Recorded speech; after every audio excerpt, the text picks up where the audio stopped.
congratulations on this incredible film. I wanted to ask where the journey with it started, where and how you were introduced to the story. I read an article in The Guardian online when I was in New York, and I read this article that I found very moving and tragic, and it was alongside the article was a photograph of Philomena with Martin Sixsmith, the real Philomena, and they were both laughing in the photograph, and it was stark contrast to the actual tragic nature of the story, that I thought if I could marry the laughter with the tragedy, then I could have a very human story. Was it easy to write? No, it was difficult. I mean, I had help with Jeff Pope, who co-wrote it with me. I wouldn't have been able to do it by myself, that's for sure. But it was difficult, but it's like a puzzle. You know, you're trying to put the pieces together. It's actually incredibly enjoyable. I would be wrong to say it's easy, but it's a really rewarding experience to sit down and try and build this thing from all these little bits you've got, on the carpet, like a sort of like a three-dimensional jigsaw puzzle. And great performance and great on-screen relationship, chemistry between you and Dame Judy. What was that like? It was, it's all these things. It sounds like a cliche, but it was an absolute joy. She made, I look forward to going to work every day. She made me laugh. I made her laugh.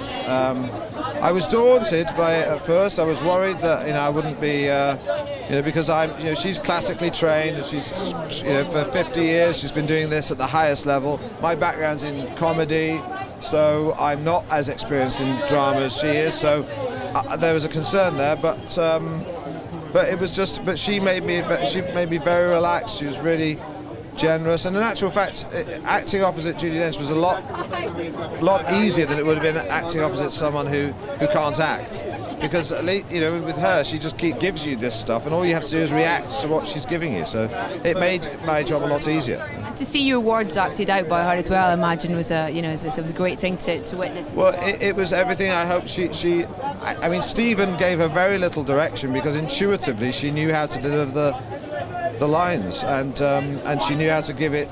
She never veered into cliche. She never, even the comic lines, she had a lot of funny lines. She delivered them perfectly. I couldn't fault it at all.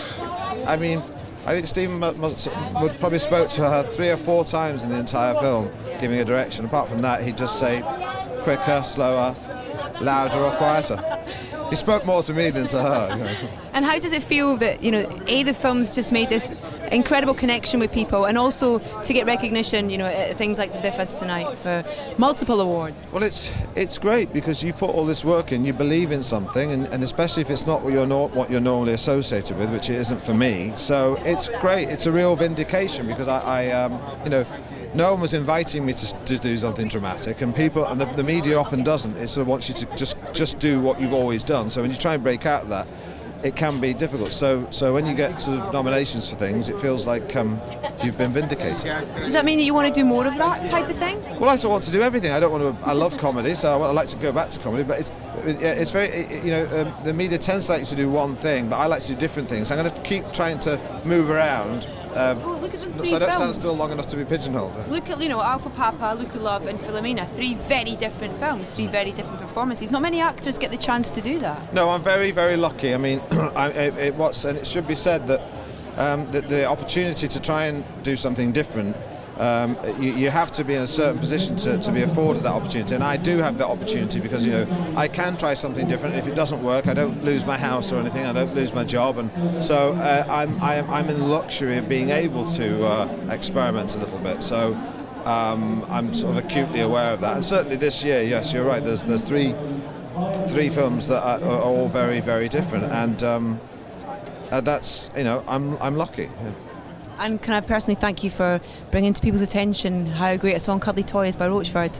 I've re-fallen in love with that song. Well, Partridge was a lot of fun. It was a bit of a bun fight to get it done, but it was great. It was really great fun, and that Rochford song thing. I mean, that was a lot of the film. We were just throwing stuff to see if it worked, and I was in the car, and I said, look, I've learnt this song last night. This might work. Just put it on. I'll mime to it and see if it's funny.